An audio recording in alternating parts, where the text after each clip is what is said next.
నీటి కథల్లో ఈరోజు మనము శ్రమ విలువ, వాల్యూ ఆఫ్ వర్క్ అనే దాని కథని చెప్పుకుందాం మిత్రమా. ఈరోజు ఏమిటంటే, ఆనందయ్య అనే ఒక కుమ్మరి తాత ఉండేవాడు. ఆయన మట్టి బొమ్మలు, కుండలు ఎంతో నైపుణ్యంతో చేసేవాడు. ఒకరోజు ఉదయము ఆనందయ్య తన మనవడు వాసును పిలిచి, రాబోయే వేసవికి ఊరిలో బడి కోసం అతిపెద్ద నీళ్ళ రంజన్ తయారు చేద్దాము, దానిని చూసి ఊరి పిల్లలంతా సంతోషపడాలని చెప్పాడు. అందుకు సరే అన్నాడు వాసు. వాసు ఎవరు? ఆనందయ్య మనవడు అనమాట. మరుసటి రోజు తాత మనవళ్ళు కలిసి ఊరి చివర ఉన్న చెరువు దగ్గరకు వెళ్ళి మెత్తని బంకమట్టిని తీసుకొచ్చారు. అంటే కుండలు చెయ్యాలంటే ఏ మట్టి అవసరం? బంకమట్టి అవసరం. దాన్ని తీసుకొని వచ్చారనమాట. బంకమట్టిని తీసుకొచ్చి ఆ సమయంలో చెరువు గట్టు దగ్గర నివసించే రాజు అనే కుర్రాడు కూడా మట్టిని మోయడంలో తాతకు సాయం చేశాడు. తాను ఆ రంజన్ నిర్మాణంలో పాలు పంచుకోవాలనుకున్నాడు. మట్టిని శుభ్రం చేసి నీళ్లు చిలకరించి మెత్తగా చేసే కార్యక్రమంలో రాజు కూడా తొందరపాటు వల్ల మట్టి బురదగా మారింది. తొందరపాటు పిల్లలకి తెలియదు కదా, ఎంత నీళ్ళు పోయాలా ఏం చేయాలా అని తెలియదు, కానీ అది బురదగా మారిందంట. దాంతో ఆనందయ్య, రాజు నీకు ఇంకా ఈ పనిలో ఓపిక నైపుణ్యం రాలేదు, నువ్వు పక్కనే ఉండి చూడు, లేకపోతే శ్రమంతా వృధా అవుతుంది అని మందలించి పక్కకు తప్పించాడు. ఎవరిని? ఆనందయ్య అనే తాతగారు రాజు అనే అబ్బాయిని. ఆ మాట రాజు మనస్సులో తీవ్రంగా గుచ్చుకుంది. బాధ అనిపిస్తుంది కదా, ఎవరైనా పని చేస్తామని మనం పోయితారు, దే జరగమ్మ జరుగు, నీకు పని రాదు ఏం రాదు, పక్కకు జరుగు అని అన్నప్పుడు మన మనసు ఎంత బాధ అవుతుంది, అలానే ఆ రాజుకు కూడా మనసు అంతా బాధ అయింది. చెరువు నుండి మట్టి మోసుకొచ్చింది నేను, తాత నా శ్రమను గుర్తించకుండా అందరి ముందు నన్ను పనికిరాని వాడిలో తీసి పారేశాడు అని ఆవేదన చెందాడు. అంటే బాధపడ్డాడనమాట. క్రమముగా రాజు మనసులో ఆక్రోశము గూడు కట్టుకుంది. ఆక్రోశం అంటే కోపంతో, ఆవేశం. తాతను చూస్తే కోపం అన్నమాట అతనికి, అబ్బాయికి.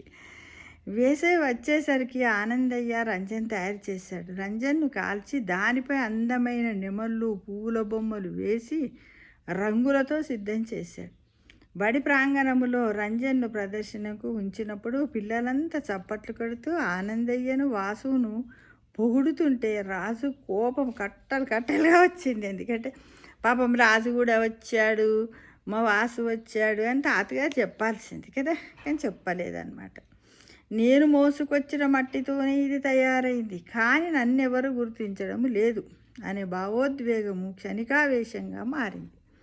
నా చేతిలో ఉన్న ఈ చిన్న రాయితో దీన్ని క్షణంలో లేకుండా చెయ్యగలను అంటూ పిల్లలు వారించే లోపే రాయితో ఆ రంజన్ మీద బలంగా కొట్టాడు. ఎవరు కొట్టాడు? రాజు కొట్టాడు. ఎందుకు కొట్టాడు? తాతగారు నీకు పని రాదు ఏం రాదు పక్కకుండా అన్నందుకు ఆవేశం ఏమైపోయింది, కొద్ది రోజులకు చాలా బాధపడ్డాడు. ఆ బాధనే ఏమైపోయింది? ఆవేశంగా మారింది. ఆవేశమే ఈరోజు ఏమైపోతుంది?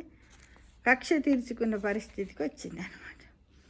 రంజను 100 ముక్కలైందట. అంటే ఎంత పెద్ద రాయితో కొట్టాడో కదా.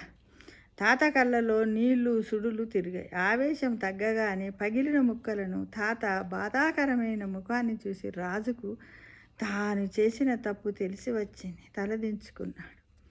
అప్పుడు ఆనందయ్య రాజు దగ్గరకు వచ్చి, రాజు రంజన తయారీకి అవసరమైన మట్టి మోయడంలో నీ శ్రమ కూడా ఉంది, నిజమే, కానీ దాన్ని ఆరబెట్టి రూపం ఇచ్చి రంగులద్ది రంజనగా మార్చడానికి నాకు ఏడాది పట్టింది నాన్న.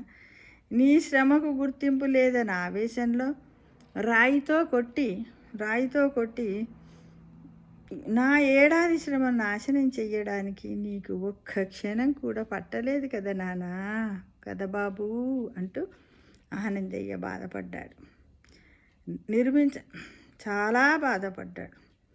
నిర్మించడంలోని కష్టాన్ని గుర్తించకుండా నాశనం చేయడం వల్ల నీ శ్రమకు కూడా విలువ లేకుండా పోయింది కదా. శ్రమ విలువ తెలిస్తే అలా చేసేవాడివి కాదు అన్నాడు ఆనందయ్య రాజుతో. దాంతో నిర్మించడానికి ఎంతో ఓపిక, కష్టము, సమయం కావాలి. నాశనము చెయ్యడానికి, ముక్కలు చేయడానికి, పాడు చేయడానికి ఒక్క క్షణము చాలని తెలుసుకొని రాజు తాతకాళ్ళపై పడి క్షమాపణ అడిగాడు. క్షమాపణ అడిగాడు. అందుకే చాలామంది మన పెద్ద మనుషులు చెప్తారు చూడు, మనం ఏదైనా ఒక విషయానికి ఆవేశపడి బాగా అది ఇది మాట్లాడే బదులు కంటే మౌనంగా ఉండండి, ఆ మౌనమే మనకెంతో మంచి చేస్తుంది అని చెప్తూ ఉంటారు. కాబట్టి దీనివల్ల మనకేంటి, మనం ఎక్కడైనా కొంచెం సాయం చేయండి, వాళ్ళు మన పేరు అనకున్నా పర్వాలేదు, కానీ అందులో కూడా నేను కూడా అబ్బా అంత పెద్ద రంజన్ తయారవ్వడానికి అందులో నేను కొంచెమన్నా మట్టి తేయగలిగాను కదా, అబ్బా పర్వాలేదు, ఆ ఉట్టి మట్టి ముద్దనే ఈరోజు ఇంత రంగురంగుల రంజన్ తయారైంది కదా, రేపటి నుంచి హాయిగా అందులో నీళ్ళు పోస్తే చల్లగా ఉంటాయి, నేను తాగగలను, ఎంత బాగుంటుందో. ఎవ్వరికి నీ శ్రమ విలువ నువ్వు మట్టి మోసి తెలియకున్నా సరే నువ్వు తాగేటప్పుడు నీ మనసుకు తెలుస్తుంది ఏమని, ఈ ఈ రంజన్ తయారు చేయడానికి, ఈ కుండ తయారు చేయడానికి నేను కూడా తాతతో కలిసి చెరువు నుండి బంకమట్టి తెచ్చి నేను కూడా దాన్ని తయారు చేశాను అనే తృప్తి నీకు తెలిస్తే చాలు. అంటే ఏంటంటే మనము చేసే ప్రతి పనిలో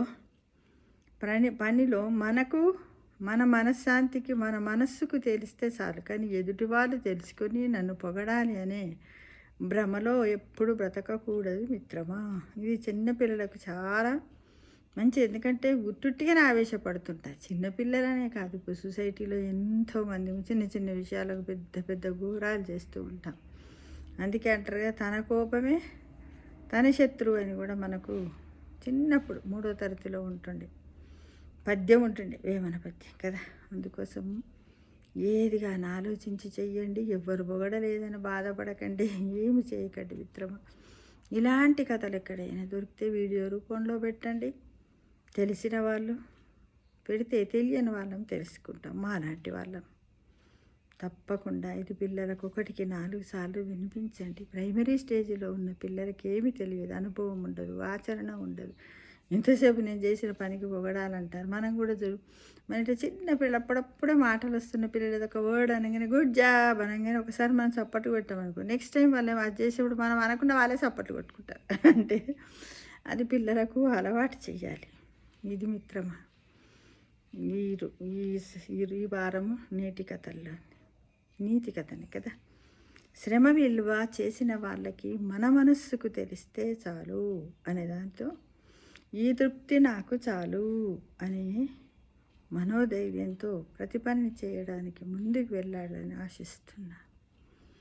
అంతేగా మిత్రమా, మనస్సుంటే మార్గం ఉండకపోదు.